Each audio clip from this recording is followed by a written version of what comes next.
Boogity, boogity, Boogity, boogity. boogity.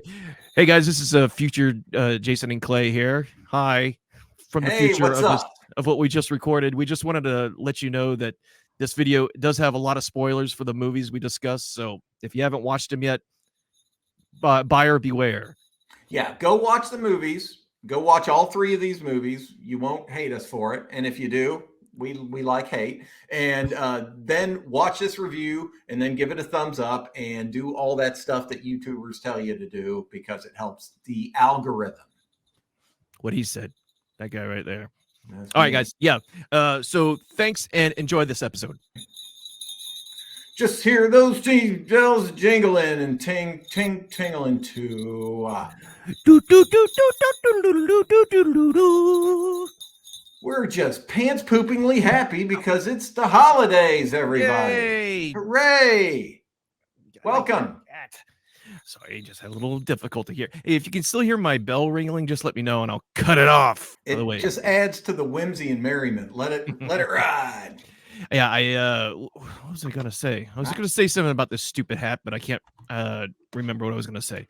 You stole it from an elf that was dead. I did. He was bloated. He had a big bottle of Jack in one hand, and looks like he went out with a bang. So no fault to that poor elf. But yeah, They're immortal creatures, elves. You don't have to worry. You can okay. you can kill them with wanton abandon, and there's no moral implications. Woohoo! Then I've got so much elf blood on my hands. I just need to let you know that right now. No gifts for the children this year, this Yuletide. Woo. Well, guys, welcome to Cinematic Suffering. This is our special holiday edition, and I'm Jason. I'm Clay.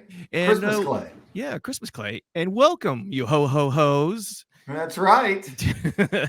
Sorry, I got a cat right here that's just getting in the way.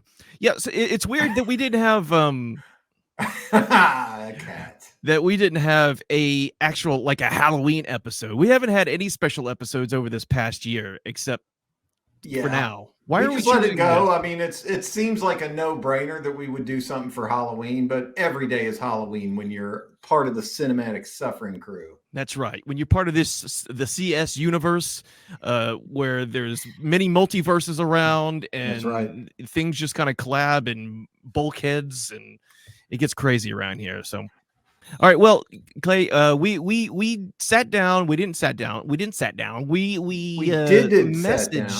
we messaged it at each other, and we're like, hey, let's do like a special horror Christmas event. And you suggested 3 holiday-themed Christmas movies. And as a little aside, I hate to give props to any kind of the streaming services because, for the most part, I resent them. But I gotta say, as a horror fan, it's kind of an embarrassment of riches, as my buddy Tony put it. And I love that term. Shudder's great. Yeah, I almost hate to give them props because I wish that they gave us money, but it's great. I mean, it's like we have endless amounts of entertainment. Who knew that there were so many Christmas themed horror movies to pick from? And we were able to watch 3 on 3 crazy nights in a row. And we have 3 Christmas horror movies to talk about this episode. Yeah, I thought that I saw several. I'd suggested to Clay because I just seen him come through my queue. I'd seen people suggest them. I was like, let's try to see something that's going to be somewhat enjoyable for both of us, and not a horrendous slog. Because I think we like to sit through those slogs when we're both at the same time. Yeah, I like to bitch about those movies in real time. Yeah. So we found a couple. I think the first one that came up on our list was "It's a Wonderful Knife." It's a Wonderful Knife. That's the first one that we both watched. It's a 2023 film directed by Tyler McIntyre and written by Michael Kennedy. And they don't have a whole ton of credits aside from that. McIntyre wrote the script to Five Nights at Freddy's. So I haven't seen it yet, but my spider sense tells me it's a real piece of crap. But that's just my spider sense is often faulty. So yeah, I've heard things about Five Nights at Freddy's for sure. But Never played the games, but it seems like something that wouldn't translate well to the cinematic universe, and the reviews kind of reflect that from what I've seen. But I don't want to judge a movie I haven't seen. But yeah, well, I mean, it also there's a bunch of spawns that of similar movies that came out that were like based on Five Nights at Freddy, the video game, but they weren't called Five Nights at Freddy. There's several out there. Nick Cage is in one where he doesn't say a word throughout the entire movie. oh yeah, what did not Maddie, but I know what you're talking about. It's got a very Five Nights at Freddy's vibe about it. Yeah, there's a couple of those movies out there where the animatronics come to life. But we digress. We're not talking about Five Nights at Freddy's. We are talking about this movie. I'll almost call it a fine movie. It's a very flawed movie, but we'll get into that. The basic premise, and let's just do a real quick run through of the cast. The big cast in this, some faces that you'll recognize. Jane Widdop plays the main character, Winnie. And Joel McHale is probably one of the more recognizable faces. It plays her dad. And Justin Long, who everybody knows as the Mac guy and the guy in the original Jeepers Creepers that got his eyeballs yoinked out as the... spoilers! if shame on you if you haven't seen it by now. I hope I ruined it for you. But he's the main bad guy in this one. And the whole setup is that it's a Wonderful Life, but it's done as a holiday themed slasher film. She wishes that she was never born. And then she sees her life as if she wasn't there, but there's also a serial killer loose. And hilarity is meant to ensue. It's meant to ensue. Yeah. I will say that I do like Justin Long a lot. And I've been a fan of his for a long time, ever since that Jeepers Creepers. He's a really funny actor, and I think he does a great job in this. He's just totally hamming it up, eating the camera up with his fake teeth and his weird presentation. Yeah, yeah. And I think he did a great job. I think though there's this one actor who's in there. She's Cassandra Nod. Okay. That she played in. Oh man, that movie she's the one that has the large birthmark on her face. Right. I was definitely gonna bring her up. She plays the girlfriend of Aunt Gail, who was played by Catherine Isabel, who I really like. This is and we can get into this, but this is a movie where it's one of these frustrating movies where the supporting cast is way stronger than the protagonist. Yeah. No disrespect to Jane Widdop, but her character, I couldn't relate to her. I didn't like her. And I found her to be irritating. And she was surrounded by all these people I like their characters better. I like their performances better. It was, there's this, like, they're trying to blend this kind of like fine line between drama and then also, this kind of a horror comedy thing that was going on. So it was kind of rough when it came to pacing things like that. Tone was all off. Yeah. It was a movie that I kept being reminded of Totally Killer, which we talked about in one of our previous episodes, which was a similar theme and similar plot device in a way. It was time travel instead of I was never born kind of thing.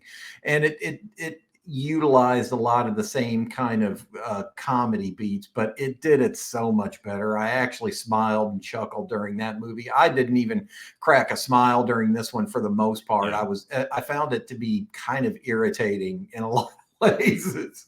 Yeah, I questioned some things when it came to the story and what was going on. So I have to admit that I was confusing this with the other movie, other time show. What was it called again? It's called Totally Killer. Totally Killer. That I was about to bring up. Oh yeah, what about that time machine that the girl had that she just stuck a knife in and it worked? And I was like, oh wait a minute, that's not this movie. That's not this movie. I just forgot. I was about to bring it up too. I was like, no, this is a totally different movie. This is showing your age there, son. So yeah, and I did mention Cassandra Nod before because we did see her in Influencer, which I thought she was outstanding in. But in this movie, totally wasted talent in this. Yeah, Yeah, and this one she did absolutely nothing. She was a background to this. I think she maybe said 2 lines, if that. She had such a minimal role. It was such a waste of talent Yeah, because she was such a strong character in Influencer. She had such a good presence about her, and just yeah. really inhabited this evil role without overdoing it. And then this Mhm. one, she's a supporting character to a supporting character. She's Right. the aunt's girlfriend, and it's like, okay, yeah. I know, and I was like very happy when I first saw her appear. I was like, "Oh, awesome, she's in this." You know, I was like, "Oh, maybe she'll be more integral to the plot. She'll be," no, absolutely not. She's just background filler, pretty Be much. like if Al Pacino was the mailman. He's like, "Here's your Right. mail." It's like, okay. Here's Jamil. There's a lot of ads in here. Okay, Al. Now I can't remember. I do remember certain things about the original "It's a Wonderful Life," and I know they're trying to mirror and parallel some of the things in that movie, but I don't really remember "It's a Wonderful Life" having this plot where he's encountering a town full of people who are just mesmerized by this one man who's buying up everything, and he's actually some kind of demonic spirit, and that's where I felt everything was just falling apart, man. Oh no, I'm glad you brought up those two things because I'll comment on them in order. Number one, it's the one of the main failings of this movie is that it stars a bunch of young people who have absolutely no context for It's a Wonderful Life. That film doesn't even mean anything to us, and you Right. know, like I turned 50 not that long ago. That the film is so old that I don't even care about it that much. I barely know what it's about because it Right. was on in the background. I found it boring when I was a child. So I don't know why they thought it was clever to. I feel like they came up with a title and the premise was clever enough that they just kind of forged ahead without thinking that it has no there's no emotional pull. There's no social, like, you know, cultural relevance to Yeah. it. So that was annoying. And the second part was that annoyed me that you brought up how this guy had this magical ability to hypnotize everybody in the town. They just pulled that out of the thin air, and Yeah. I guess their justification was is that okay, there's a mystical kind of impetus for the plot, so we can do any other kind of mystical bullshit that we want. We can just shoehorn it in there, which pissed me off. Yeah, yeah, it was very unsatisfying. I was very annoyed with it that this, I was like, okay, I was on board with, her not, just like It's a Wonderful Life, I don't remember much, like you said, from the movie, but I know the basic premise is he was about to kill himself, and then James or whatever the guy's name is, Clarence, whoever Clarence is, the yeah, angel. yeah, he's about to kill himself, and the angel steps in and said, "Well, don't do this or whatever." Anyways, I I wish I but was never born. oh, she was never born kind of thing, and so that's the premise pretty much, and it doesn't. But we know from that original film there was no evil entity controlling a town. Yeah, we know it's like. So I was just wondering, why couldn't they've gone into another different direction where she tries to set things right by trying to stop the serial killer, because the premise is she stops the serial killer in her own timeline, but it ruins her life because the town or the bigwigs blame her for his death, which she did. She killed the serial killer, who happened to be the big town go-to guy, right? The big rich Yeah, guy in he town. was like the local you know, kind of big dick in town. I'm sorry, I couldn't think of a better way to say it. He's just like he's the big guy in town. And we're not spoiling anything, by the way, because if you've watched the trailer, they tell you this. It's one of Yeah, they those tell rare you. movies where who did it is never even in question. You're just told from the beginning that this is the antagonist. So it's like it's okay. I'm not saying that there needs to be this big reveal of who the killer is, but they Right. still don't do that much interesting with it. It was, you know, my biggest problem with it, you know, aside from those plot holes that you're bringing up that are just gaping plot holes, is that Yeah. none of the jokes landed. I couldn't identify what all these characters that I liked are just ancillary characters, and it was annoying and cringy and Yeah, you said yeah, you faded out on dumb there, so I was like, did you say dumb or is he going on to another? Is he gonna be more is he gonna- articulate than that? No, it's just dumb. It was just watching her flounder around at the end of the movie doing the Ebenezer Scrooge. It's Christmas and everything's good shit. Just made me Right? want to kill everything. Like, Yeah, yeah. This is we're all. I'll just put a little disclaimer at the beginning that this is a spoiler or whatever, but yeah, you know, and grow up. That's how life is. but we see the what happens to her in the credits of the film. So she stops the serial killer, and that's the main driving force for when she wishes that she wasn't even around because she has PTSD after it. I thought that was a legitimate um Something they could have worked with, but something they could have worked with. She had PTSD, because she killed a guy, even though he was a serial killer. She's recovering from her best friend being killed, and and everyone's treating her like nothing happened the year before. When this is a very still raw experience for her, and then she just goes on, where she wishes she was never existed, and then some magical thing happens, and then she's in the transport in this other dimension where if she never existed, this killer would continue his rampage and would continue to kill throughout the years, and for some reason would not get stopped. But uh, so I was hoping that we would see her finally uncover who he is, go on to these little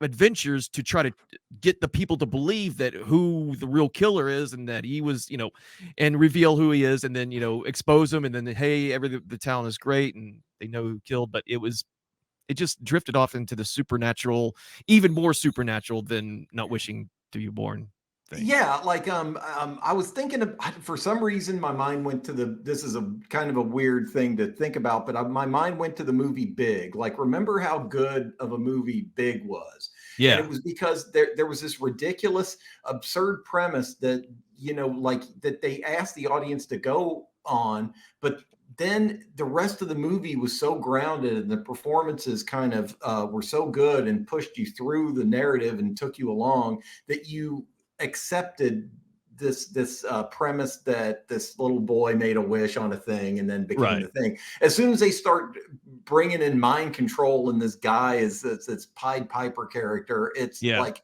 it Yeah. kind of that's the last straw in a movie that's already pissing you off because it Yeah. sucks so bad. I mean, like literally everybody was better than the main character. Her romantic and sidekick interest, however you want to say it, her like romantic lead, Yeah. I found Bernie. to be 100% more charming than her.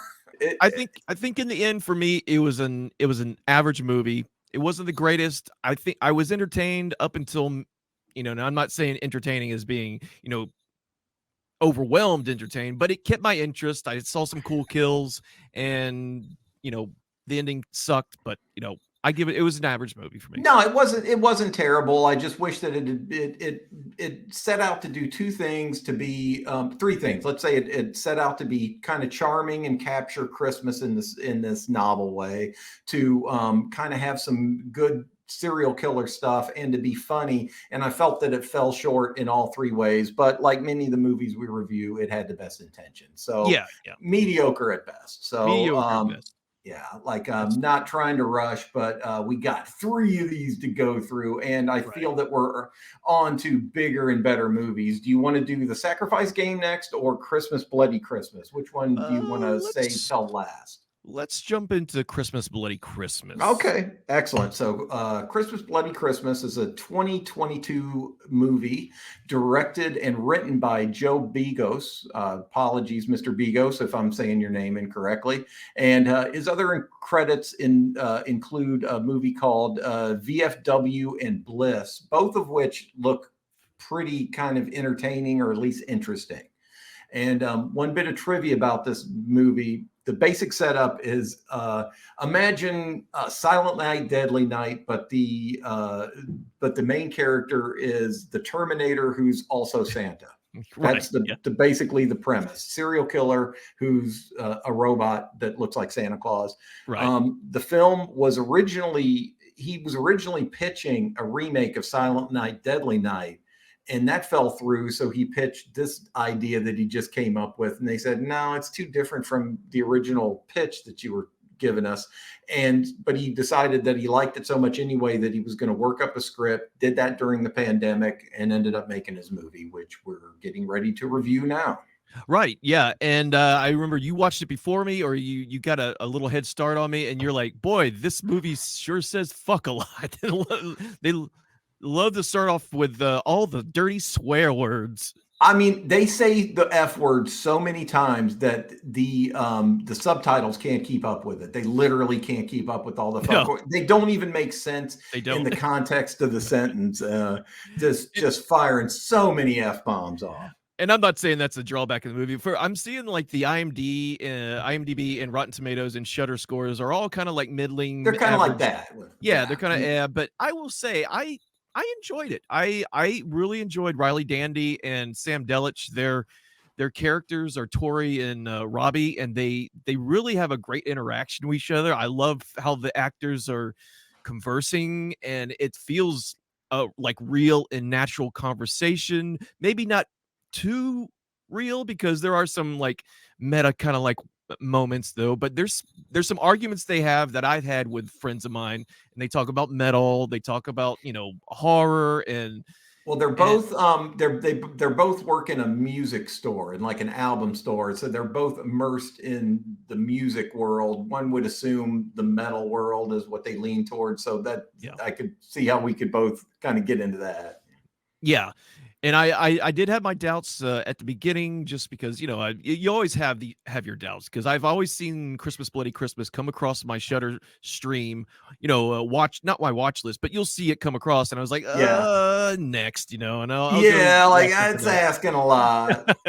So I was figuring like let's give it a try, and it look, it's not a perfect movie. Don't get me wrong.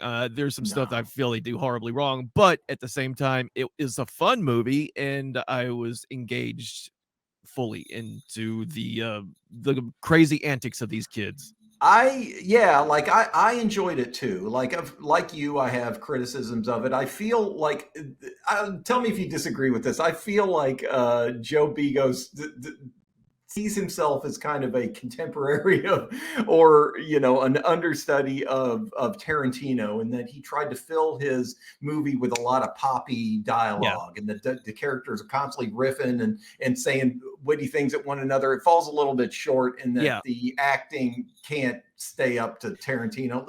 It's a high bar to reach for. Yeah, but, I thought, like, I agree. There is some Tarantino-isms or homages to him, or influence, for sure. I thought the actors did fine, you know, for what they had, and it was a fun low budget romp, and the end scene where, like, I was kind of like, there were things that kind of bugged me about it, and I was kind of like teeter-tottering with the movie throughout, but what pushed me over into really appreciating it and enjoying it, and urging people to see it and enjoy it for the silly low budget romp that it is, was the finale of the movie. You could tell that it was a very obvious homage to the climax of the first Terminator film. Yep. And, you know, like, you're never going to reach those heights again, but it was so much fun. Like, you could tell that they just put everything. It was the almost literal kind of fireworks finale of the movie, because there's so much sparks and blood and chaos and explosions. That it was hard to not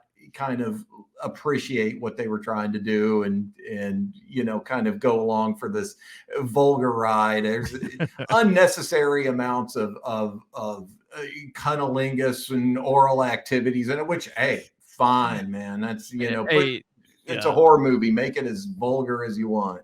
I mean, there's one great part, you know, the first of the when the couple is in this toy store, and you hear them like talking to each other while the robot killer is walking around, and she's like, if you don't get this right, you'll have to eat my ass. And he's like, well, why don't I just eat your ass anyway? She's like, well, go for it. And then you see the camera, his face goes right into her butt, and into her dump truck of an ass. Yeah. I was laughing my ass, and I started and then when the next graphic, not really graphic, but you know, the guy starts you know, the friend starts performing cunnilingus on the main character, and he's ripping into her, and you actually almost see he's going in, and I'm like, oh my god.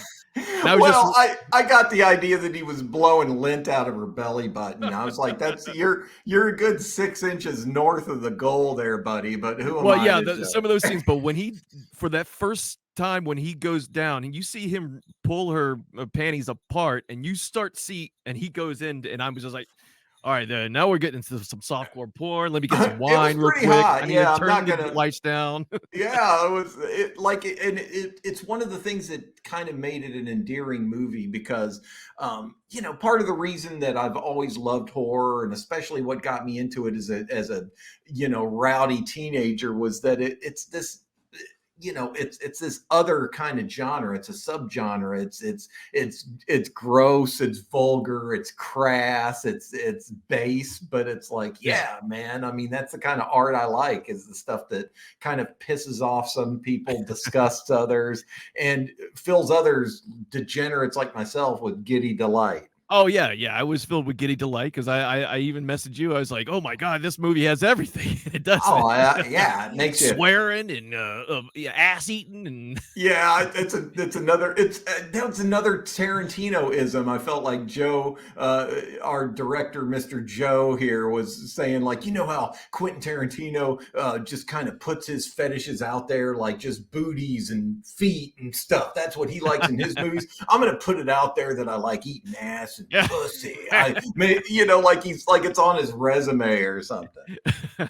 yeah, and these characters drink an ungodly amount of alcohol. Like Oh the my liquor is God. flowing like waterfalls, and I'm just thinking, I'm getting sick to my stomach thinking of it because I drink.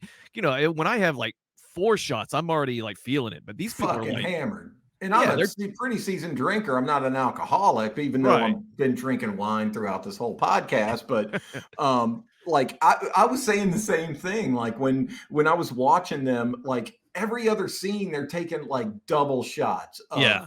of bourbon. I'm like, they would be puking out of their Oh my. eyeballs by this And point. barely able to walk, much less than run away from a robot killer trying to come out. Yeah, like when they go home to have sex, I was saying, like, this is a crime for both participants. Are breaking the law right now.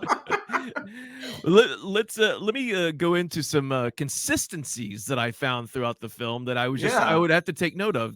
For one thing, there was a lot of screaming of behind you, and there were probably like 4 or 5 separate instances where people were like behind you, and they're like, and someone's like, It's not going to work on me. not gonna work on me, and then they get killed from behind, and it happened several consistent times. So I was very Yeah. glad to see that consistency throughout the film. That there's someone was yelling behind you. Windshields getting ripped off. The front windshields of cars just getting ripped off. There's at least Yeah, 3 you're times right. at it, 3 or 4 times that happened. I was like, oh, okay, they're consistent about the windshields coming out at least. But I just thought, and then you mentioned the ending, and it was totally an homage to the Terminator. But I was just but even the Terminator had a limit to what Yeah. it could and couldn't do. And then it finally was, in the Terminator, he gets crushed. And Jesus Christ, this fucking Santa monster was crushed, blown up, electrified. I don't, his Yeah. skin melted off, it shot, and I was just waiting I was just hoping for it to end eventually. I was just like, Yeah. okay, Like, there's a and you could, it was funny because it's like that's where all I want all the money to go is into pyrotechnics. It's like, okay, but we're not gonna have enough money to make any of the gore effects look like anything but just silly rubber heads. I don't care. I want cars to explode. I want Santa to explode into just a blossom of fireworks by the end of the film. yeah, it was exhausting to watch that. I don't know how long that end scene went on, but it was just like you think, oh, she's gonna crawl out into the street and be saved, or that's the end. But nope, he's still coming after her. She does something, and then he falls down. You think he's dead, and she's, well, that's the end. Oh nope, he's coming back. Yeah, eventually we're just like, okay, movie, let's wrap it up here. Yeah, it's so self-indulgent by the Yeah. end. But I was glad to see all the explosions and it's fun. yeah, it was really fun. Don't get me wrong, but some things just need to take a breather, take a stand back sometime. Well, one other consistency that I want to add to your to your good observations about consistent themes is the amount of just migraine inducing eye bleeding LED lights everywhere. Like Did it you could go into the bar and it's just like just sizzling, it's giving you a sunburn. There's so much light. And then they go home and every picture frame and everything is just burning your retinas out. There's just it was just an assault of LED lights. Yeah, Everywhere. and then they take it to the next level because it kept accelerating. So by the end, the robot Santa is now emitting those beams out of his head, and it flips around, and even when it flips around and looks towards the camera, it feels like they're beaming into your eyes. You know, like this shouldn't be happening. Why is the reflection of the eyes on the wall behind me? It was crazy. It was a lot, but it's one of those movies that was like I don't know. It was like if it had been more competent in some ways, I like wouldn't have liked it as much.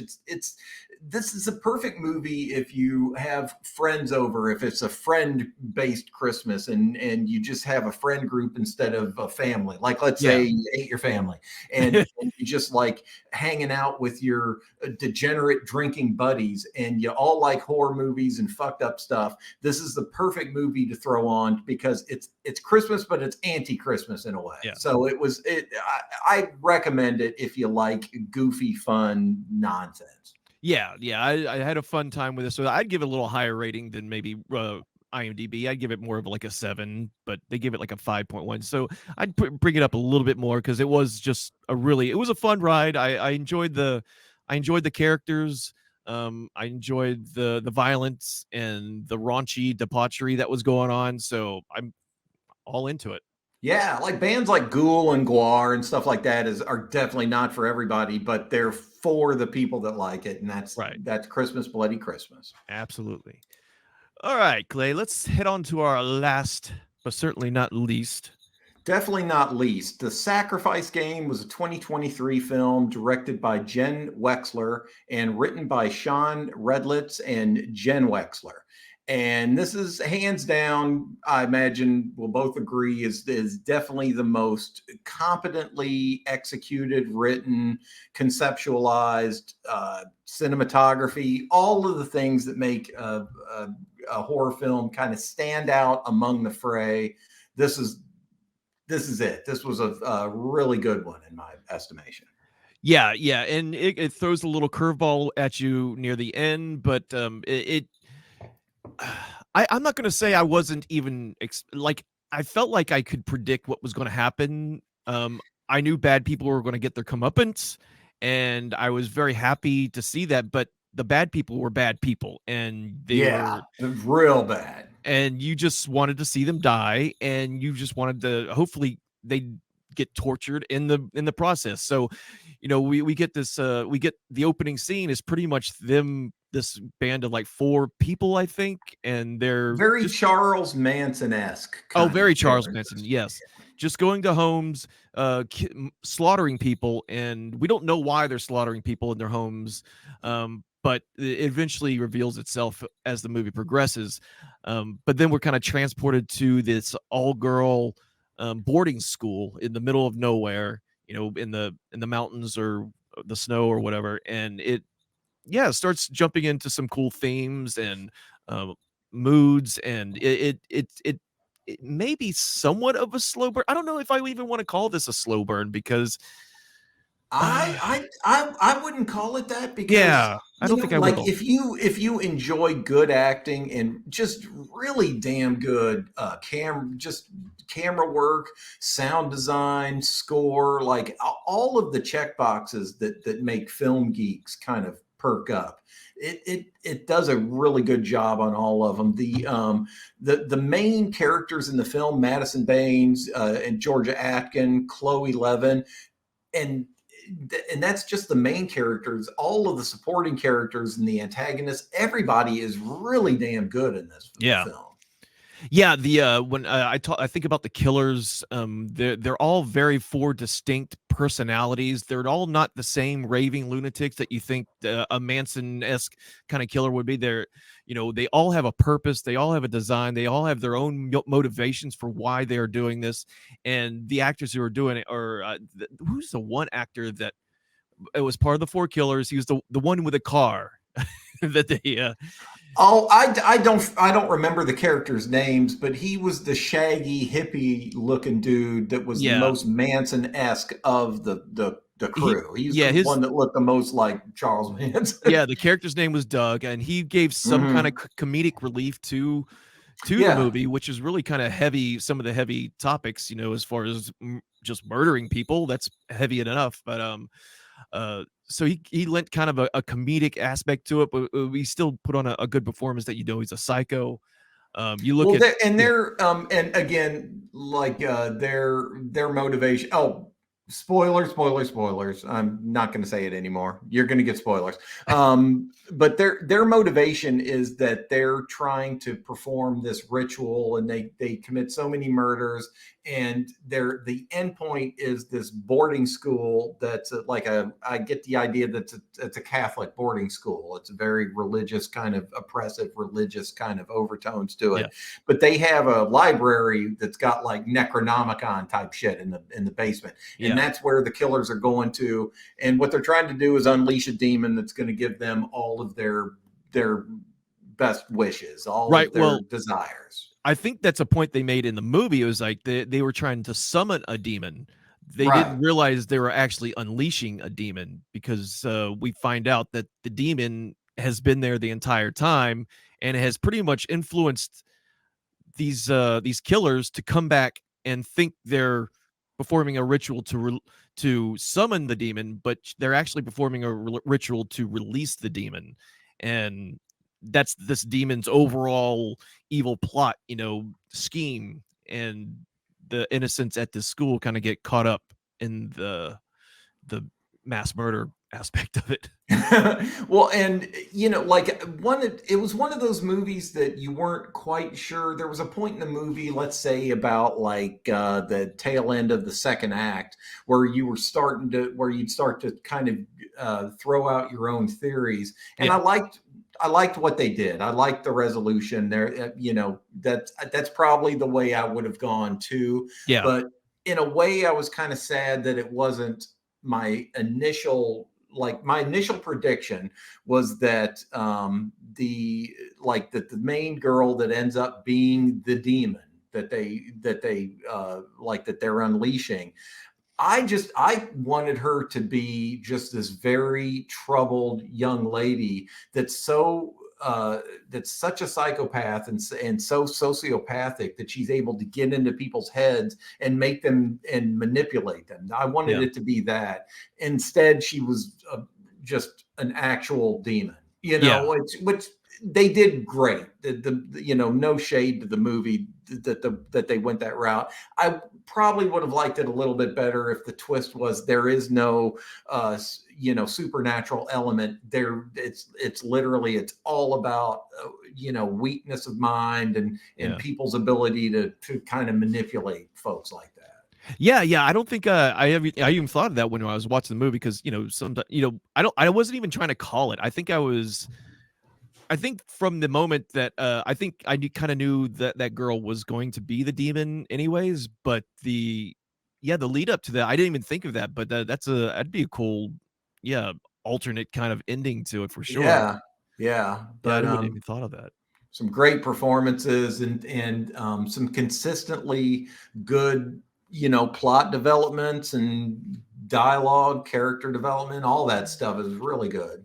Yeah, I think for anybody like walking by, like my wife wasn't sitting there and watching it, but she was walking by every once in a while, and there's some things that she walked by and she's like, "Oh, is this like another funny games kind of thing?" And That's crazy that you brought that up. yeah, I was reminded of that movie in a way, and yeah, Strangers. and strangers, yeah, that yeah, it's like now I was like, well, I mean, yeah, I guess there is a similarity there, but it doesn't have that full nihilistic view, of what No, funny Funny Games and Strangers, that it's leading somewhere that's going to be a great outcome, as opposed to those other two movies, which is just pure just just nihilism, like you just said. nihilism. Yeah, pure Yeah. nihilism. So Like like they're good people that get got in this movie, but at the end there are certain characters that have plot armor, and you're kind of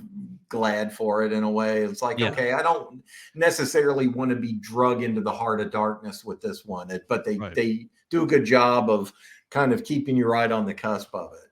Yeah, and I really like the it felt like the typical trope, of girls being mean girls, and picking on the girls that are quiet, or picking on the girls Hmm. that are weird, who draw a lot. It's something we see typically throughout these movies. I think it's used well here. It's not just a comment. It's not used just to throw out, say, oh, look at our heroine, she's an outcast, look how cool she is. No, this was, I think it was used very well. And then how everything comes to a point at the very end, once the killers get their comeuppance, and how it wraps up. I guess I'll just say it, that the demon and her friend, Samantha, and what's her name, Clara, turn up to be friends at the end. The demon and the quiet girl. And I thought that was a great ending for some reason. I was just Yeah, it like, was. that's awesome. I wonder what evil things are going to go on to do in the future. Yeah, it was. It was a movie that knew what it wanted to accomplish. It took time to really. It took the time and care to get into every individual character's motivations. Like and it's weird as the movie went on. Like you don't forgive the bad guys for their savagery, because what they're doing is just unforgivable and Yeah. terrible. But it kind of brings you into their world and into to what makes them such fragile, broken people, and you understand them a bit better. And it's this Yeah. confliction that's fun to go on as a movie viewer. I don't want to Yeah. oversell it, but I was really pleasantly surprised with how consistent and fun, and also kind of like challenging it was in all the right ways. It did Yeah. everything that you want from a horror movie. It gave you all that stuff, and it gave you stuff to think about after you've watched it, which is kind of a lot of that to ask of a movie, It and is. you appreciate it when you get it. Yeah, and especially a low, this is kind of a lower budget one, but I guess you would consider, but it's one of those things, and I think, like you said, that the characters are all layered. There's not Yeah. the killers you think, oh, they're just sadistic, killing people and smiling while they do it. Yeah, there's the one guy that is like that, but he has his motivations just like the rest of the killers have theirs, and there's layers to why they're doing it, and that's what I really Yeah. appreciated. So even though you kind of want a certain killer to die, at the other time you're like, but maybe there's some redemption for it, but there's really no redemption for him. But It's too late, it's kind too of late for thing. that kind of Yeah, thing. yeah. So, Um, and this is one of the interesting kind of quandaries that I have about our own podcast in a way, is like, if you haven't seen the movie yet, we've probably ruined a lot of it for you. But at the same time, there's like, maybe you're one of these people that doesn't mind spoilers and you enjoy the kind of the evolution of this. We yeah, did warn you, but yeah, I mean, it's like it's impossible for us to talk about this stuff in the way that we do, and as open and enthusiastically as we do, without giving you spoilers. So that's just kind of the way it is. right. I really hate talking in generality sometimes, where I Yeah, can't be specific about what I'm talking about, especially when you enjoy a movie or even hate a yeah. movie as much as we do at times. So yeah, there'll definitely be a preliminary spoiler warning at the beginning of this. But I guess that wraps up our 3 holiday Yeah, yeah. films. It ran a bit long, but that's a good thing in a way, because it means that we had a lot to talk about. It was really fun for me. And Yeah. as we go into the end of the year, I just want to say, like, I really appreciate the audience, and I appreciate all the work that you do. I appreciate being able to do this podcast with you. It's been such a blast to be able to do this with my buddy that I've known Yeah. for so long. and I'm looking forward to wherever this journey takes us. And I really appreciate everybody that's been on it with us. So. Yeah, thank you so much, man. And I've had such a blast over this past year. It's weird that it hasn't been a full year yet, but we for the majority of this year we've both been working on Cinematic Suffering and making it what it is now, and definitely couldn't have done it without you and your talent and me pinging ideas off of you and you It's been kind of so much fun, dude. yeah, I and really enjoy it. yeah, I'm having a great time, and 2024 is going to bring bigger and better things. I can know it, I can feel it, I can and too. yeah, we're gonna keep on having a good time. And if you've commented on our videos in the past, thank you so much for commenting. If you like this video, leave a comment below, leave a thumbs up, subscribe.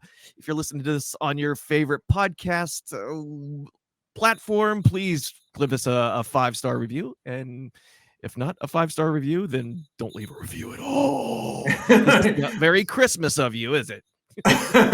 No, it's not. Help your fellow man. But to everybody, have a happy Merry Christmas, Kwanzaa, and the rest. Festivus. Oh yeah, Pray Satan, Praise Satan. everybody, Yeah. So until next time, thank you guys, and we'll catch you probably next year, right? which is not far away. Yes, far very away. soon. Well, thanks, Suffers. We love you. Bye, guys. Later.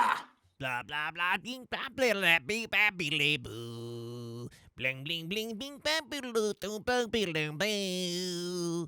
This is a Christmas jingle, jingle, jingling jing. I'm just doing it to the very end of this steam. How long can I keep this stupid tune?